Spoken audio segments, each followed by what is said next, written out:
Bonjour et bienvenue dans ce 3e épisode de Chronoflexion. Tout d'abord, un énorme merci aux nouveaux abonnés. Au début, on était mes 2 sœurs, mon frère et moi-même au moyen d'un autre compte YouTube. Et aujourd'hui, vous êtes plus d'une centaine.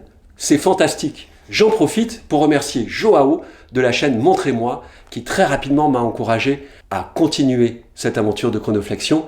Il a même référencé dans l'une de ses récentes revues mon épisode précédent consacré à l'anomalie 1 de Code 41. Merci Joao. Mais dans l'immédiat, retour à l'orthodoxe. On arrête les couleurs flashy et les designs exceptionnels.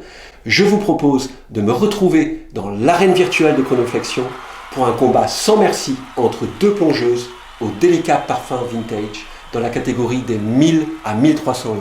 À ma gauche, la Squall 30 Atmos Tono Argento. Et à ma droite, la Zodiac Seavolf Skin 53 ZO9203. Et tout d'abord, lançons le générique.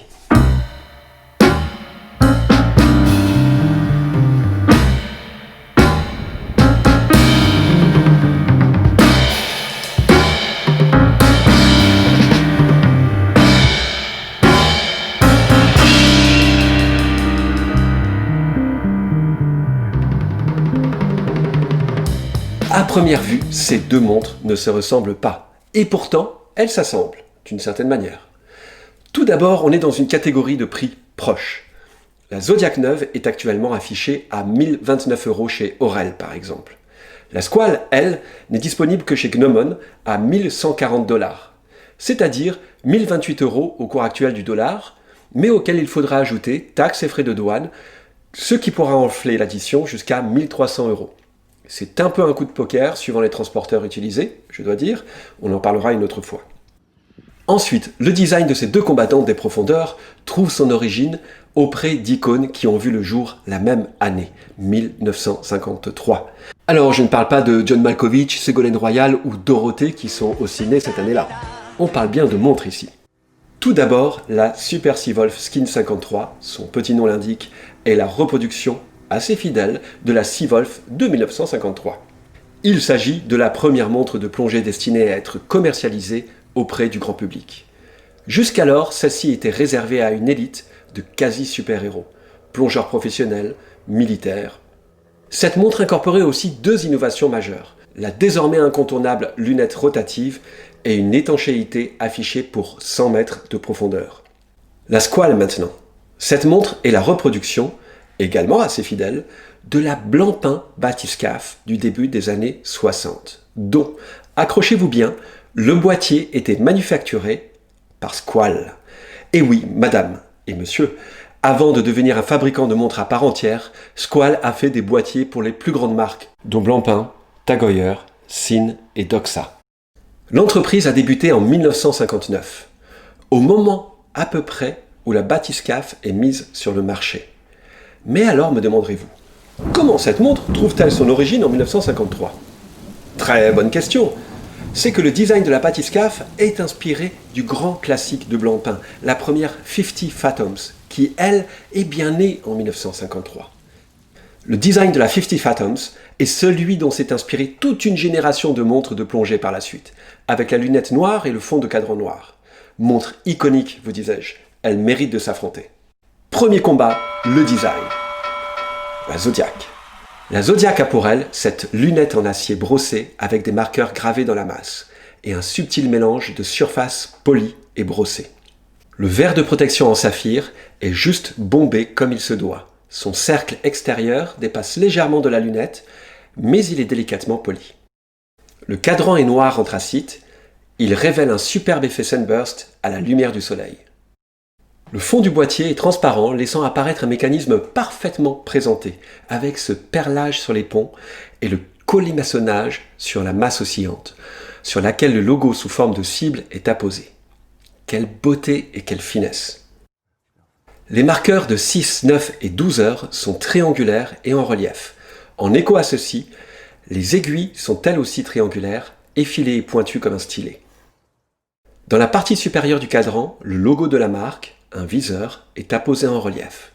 Je kiffe les logos en relief. La couronne est très classique, elle présente un brossage circulaire sur son extrémité où n'apparaît aucun logo. Très ergonomique, efficace. Dans l'obscurité, La luminescence est assez brillante. Elle révèle les principaux marqueurs, dont celui localisé par un point situé à 12 heures sur la lunette. La surface des aiguilles a été creusée et séparée en 2 parties pour accueillir la peinture verte en luminova, donnant cet aspect scandaleusement moderne à l'ensemble. La petite aiguille a été oubliée dans l'équation, comme pour le modèle original. Le bracelet est un atout en cuir très fin noir de belle qualité. La boucle ardillon en acier brossé est marquée du viseur de Zodiac. Ce bracelet confère une touche d'élégance supplémentaire à la montre. La Squale maintenant. Son style est radicalement différent. Elle a un look beaucoup plus rétro. Ce qui marque immédiatement, c'est sa lunette rotative qui déborde de quelques millimètres du boîtier, dont la surface plane noire est couverte de vert. La couleur du cadran et son effet sunburst sont fantastiques. Un ton noisette légèrement grisé, comme vieilli par le temps, dans un dégradé de nuances allant du sombre au plus clair vers le centre. C'est juste waouh! Les chiffres et les index sont peints en luminova beige, en harmonie avec l'effet vintage général. La police de caractère des chiffres est similaire à celle de la Blancpain 50 Fathoms des années 50-60. Le bombage du verre saphir à sa périphérie produit une déformation du plus bel effet, comme s'il s'agissait d'un plexiglas. Les aiguilles reprennent la forme de certaines 50 Fathoms, ainsi que la trotteuse avec son extrémité en forme de flèche. Le travail du boîtier est remarquable. Les cornes allongées, entièrement polies, arborent des lignes dignes d'une Cadillac. Pour parfaire le tout, la couronne reprend la forme de celle des premières Panerai que l'on retrouve aussi sur les montres aviateurs vintage. Elle est estampillée du sceau de Von Buren, le fondateur de Squale. Le fond du boîtier est plat, opaque et brossé. On y retrouve délicatement gravé le logo en forme de requin de Squale, ainsi que des ondes marines. La luminescence est délicatement rétro elle aussi. On a un marqueur sur la lunette, triangulaire cette fois, mais toute cette lumière n'est pas très éblouissante. Petite déception ici. Le bracelet. Il est d'une qualité exceptionnelle, fait sur mesure pour cette gardienne du temps. Ces différentes tonalités olive s'harmonisent parfaitement avec la couleur du cadran. Ici, la boucle ardillon est polie et marquée du logo de Squale et du sceau de Von Buren. Le partage est trop difficile à effectuer. Mon cœur ne parvient pas à se décider. Mais si j'écoute mon entourage, alors c'est la Squale qui l'emporte. L'intérieur. Les 2 montres sont équipées de mouvements très proches, tous 2 des clones de l'ETA 2824-2. Robustes et fiables, 26 rubis, oscillant à 28 800 alternances par heure. Leur performance diffère toutefois sur certains détails. Pour la Zodiac, on a un STP 11-1 avec réserve de marche de 44 heures. Sa précision oscille entre -5 et +2 secondes par jour. Pour la Squale, on a un Sellita SW200 avec réserve de marche de 38 heures et il gagne jusqu'à 13 secondes par jour. L'avantage est cette fois-ci pour la Zodiac. L'invisible maintenant. S'agissant des matériaux utilisés, les 2 montres présentent des caractéristiques très proches. Acier 316L, verre saphir traité anti-reflet. L'ajustement des pièces semble impeccable pour l'une comme pour l'autre, avec un alignement parfait des index des lunettes sur les index des cadrans. Les couronnes rotatives sont de 120 clics. Les clics sonnent un peu plus plastique sur la Zodiac peut-être, alors qu'ils souffrent d'un très très léger jeu sur la Squale. La qualité des cuirs des bracelets sont de très bonne facture dans les 2 cas. Le départage se fera alors sur l'étanchéité. 200 mètres pour la Zodiac et 300 mètres pour la Squale.